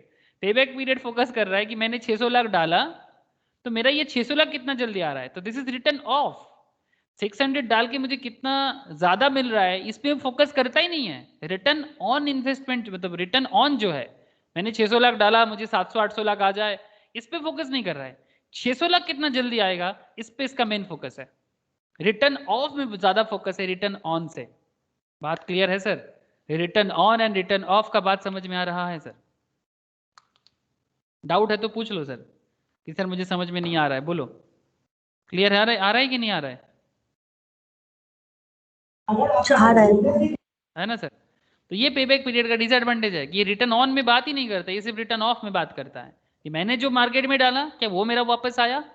अरे भाई तुमने जो इन मार्केट में डाला उसका कितना रिटर्न मिल रहा है वो भी तो देखो, लेकिन ये बात वो नहीं दिखता। ठीक है, थोड़ा सिक्योर माइंडेड है कि मैं मेरा पैसा जो फंसा था वो पैसा मेरे को मिला कि नहीं मिला। ठीक है, तो ये प्रॉब्लम है इसका। तो देखिए सर, इस प्रॉब्लम से बाहर निकलने का एक उपाय भी है, बट फिर भी पेबैक पीरियड तो पेबैक पीरियड ही है। तो एडवांटेज डिसएडवांटेज याद रखना सर, एडवांटेज डिसएडवांटेज याद रखिएगा, बड़ा इंपॉर्टेंट है, इसीलिए बार बार बोल रहा हूँ। ऐसे लेमैन की सोसाइटीज़ में ये बड़ा ही पॉपुलर है, मतलब नॉर्मल बिजनेसमैन जो इतना ज़्यादा फाइनेंशियल मैनेजमेंट नहीं समझता, जो इतना ज़्यादा बड़ा कंपनीज नहीं चलाता, छोटा मोटा बिजनेस करते हैं, वो इसी तरह से अपने मैनेजमेंट करते हैं। बट जो थोड़ा सा मैनेजमेंट समझ के करते हैं वो थोड़ा सा और अलग लेवल में सोचते हैं। यही तो फर्क करता है ना सर। एक बिजनेसमैन जो, जरूरी नहीं कि हर एक बिजनेसमैन स्टार्टिंग में छोटा बिजनेस ही होते हैं, बट धीरे धीरे धीरे धीरे धीरे धीरे एक छोटा बिजनेसमैन और एक बड़ा बिजनेस में फर्क यही होता है कि जिसका फाइनेंशियल मैनेजमेंट टॉप क्लास का वो धीरे धीरे बढ़ जाएगा, और जिसका फाइनेंशियल मैनेजमेंट उतना क्लास मतलब उतना लेवल मैनेज नहीं कर पाएगा वो उसी जगह में रह जाएगा या फिर और पीछे चला जाएगा। तो दिस इज ऑल अबाउट, जैसे बहुत सारा बिजनेस है सर जो समझ नहीं पाया। बिग बाजार, आप लोगों के साथ मैंने इसके बारे में बात किया था। कौन नहीं जानता सर बिग बाजार को? हाँ सर, बिग बाजार को कौन नहीं जानता? इतना बड़ा बिजनेस है, इतना बड़ा ब्रांड है, किसी ने सोच भी नहीं पाया था कि बिग बाजार बिक जाएगा। हाँ सर, बिग बाजार बिक जाएगा कोई सोच पाया था क्या? आज ये रिलायंस के पास बिक बिक गया सर। मतलब सर इसका मैनेजमेंट गड़बड़ हो गया सर, फाइनेंस को संभाल नहीं पाया। ये देखो sir, in 2020 Big Budget was acquired by Reliance Retail, the retail division of the Reliance Industries, as part of 24,713 crore। Actually इसका बिग बाजार का 25,000 करोड़ का लोन हो गया था मार्केट में। The sale transactions of Future Group, the acquisition is being disputed in Singapore courts by Amazon, which is citing a contract agreement prohibiting deals with restricted list of companies। वो कुछ problem है, पहले actually big बाजार के साथ Amazon का deal हुआ था, तो अभी थोड़ा सा रुका हुआ है काम, कोविड वगैरह आ गया तो चुप हो गया, नहीं तो बात बन रहा था। ठीक है, तो आप समझ पा रहे हो ना, बड़े से बड़े ब्रांड को भी प्रॉब्लम होता है, फाइनेंस को समझ नहीं पाते, मैनेज नहीं कर पाते। ऐसा नहीं कि ब्रांड बनने से ही आप सब कुछ हमेशा ठीक करोगे, बट हाँ, जो ब्रांड कर पाता है वो हमेशा रह पाता है। जैसे कि टाटा बिरला अंबानी इसको देख रहे हैं सर, 100 ईयर्स हो गया, बट स्टिल इनका बिजनेस चल रहा है। कैसे? It's a good financial management. Obviously उसके साथ साथ work management, material management, everything, हर तरह का management is important, but finance obviously core part है सर। ठीक है, फाइनेंस एक बहुत ही कोर पार्ट में से एक है, जिसके बिना तो बिजनेस आगे चल ही नहीं सकता। I hope you understand how important is financial management. Special feature of pay back period, special feature लिख लो, special feature for perpetual projects, for perpetual projects.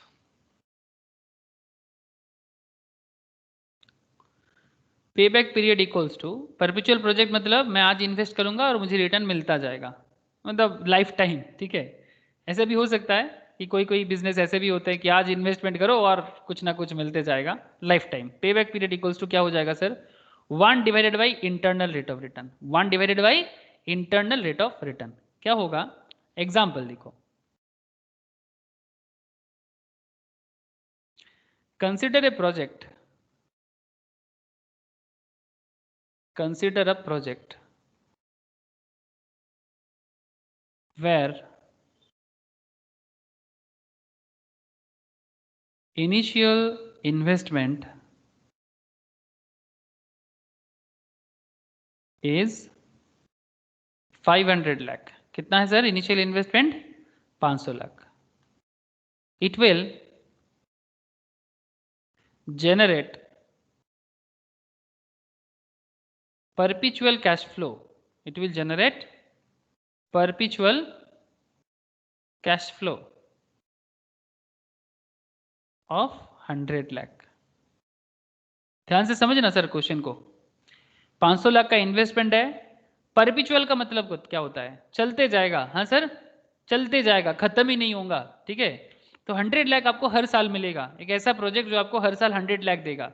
आपने इन्वेस्ट किया आज 5 करोड़ का, तो फिर ऑब्वियसली पेबैक पीरियड क्या होगा सर? 500 लाख इन्वेस्टमेंट करके हर साल अगर 100 लाख करके आएगा तो पेबैक पीरियड क्या होगा? बोलो। अरे बोलो तो सर, 500 लाख इन्वेस्ट करके अगर हर साल 100 लाख आता है तो पेबैक पीरियड क्या होगा? कॉमन सेंस में हो सकता है तो। 5 years. थैंक यू, यही बोलने में इतना टाइम। 5 years, 5 साल में पैसा आ जाएगा, एकदम सिंपल। ये तो दिख ही रहा है, आंखों देखी है सर, एकदम आंखों देखी है। लेकिन अगर आपको ऐसा नहीं दिया, आपको सिंपल ऐसा दे दिया, IRR is given by internal rate of return. आप लोग जानते हो what is internal rate of return? Project के अंदर छुपा हुआ रिटर्न जो अनरिकवर्ड बैलेंस के अंदर रहता है, जो मार्केट में पैसा पड़ा हुआ है उसके अंदर है। IRR इज गिवन बाय, क्या होता है सर IRR का? हाँ আগে পেজটা আরেকবার দেখাই। আগের পেজটা দেখাবো, লিখ लो।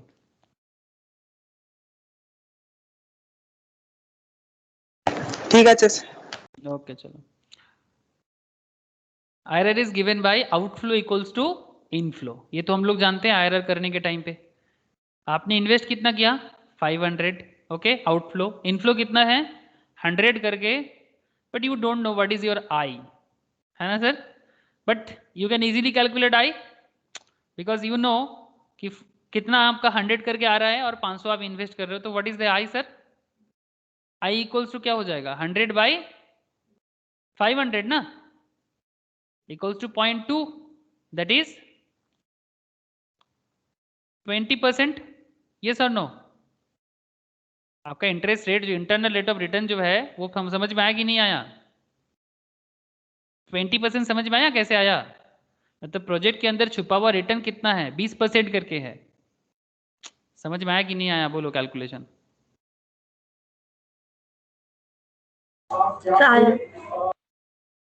So we find payback period equals to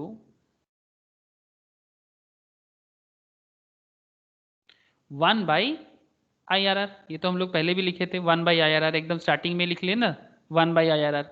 तो if we know the IRR value and so we can easily calculate payback period of perpetual payback। तो 1 by IRR 1 by 20% करो, 1 by 20% कितना होता है बोलो तो? 1 by 20% करके जस्ट कैलकुलेटर में लिखो 5 आया ना सर? जो आपने आंखों देखी निकाला था, 500 लाख इन्वेस्ट कर रहे हैं, 100 लाख आ रहा है, ठीक है। आप इजीली बोले थे 5 साल, इट्स ओके। बट सपोज कुछ इन्फॉर्मेशन मिसिंग है और आपको परपेचुअल रेट पूछा है, 1 बाई IRR दे दिया, तो can you calculate? Yes, 1 by IRR को फॉर्मूला के लिए आपको बस IRR कैलकुलेट करना है, एंड उसके लिए आप IRR का यूज करना। 500 equals to 100 by I, and 100 by I करके आपको पता चला कि भाई आपका आई तो 20% है, and so you can easily calculate 1 by IRR, so you easily get again 5। तो बेसिकली बैक कैलकुलेशन से भी हो गया। तो ये है सर परपेचुअल पेबैक पीरियड। क्या हो गया सर? ये perpetual payback period, that is 5 year. I hope समझ में आया सर।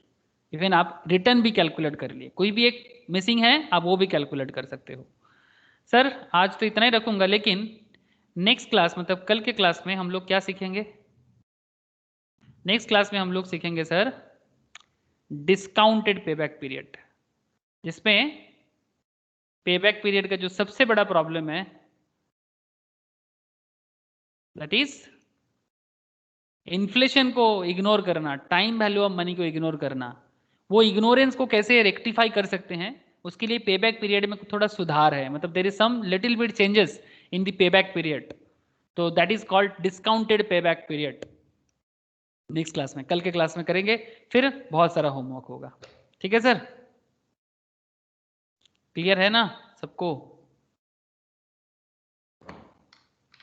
प्रिया, मौसमी, हाँ सर। है रोशनी, सर। ओके, ऋषभ, क्लियर है ना पेबैक अच्छा। Period concept? लेकिन अभी भी खत्म नहीं हुआ पेबैक पीरियड, कल के क्लास में फिर से कंटिन्यू करेंगे। ठीक है? ओके सर, गुड नाइट, फिर टाटा, Good night. Bye sir. Bye okay sir. Bye. Sir, 100 divided by 200. 100 divided by 200 कहाँ है वो? 200 कहाँ से आया? कहाँ से? 100 डिवाइडेड बाई 200 को 20%, तो 100 डिवाइडेड बाई 500 किया तो 200 कहाँ किया? अच्छा अच्छा। 500 तो 200 क्यों होगा? अरे इसको क्रॉस मल्टीप्लीकेशन करो ना। अगर 500 इक्वल्स टू 100 बाई आई है तो जैसे इसको हाँ सर, इधर हाँ लेके, सर, हाँ, मैंने ठीक है ना? सोचा कि 200। नहीं नहीं नहीं नहीं, ठीक है ना? हाँ सर। ओके चलो, कुछ पूछोगे और? No sir, bye. ओके चलो बाय।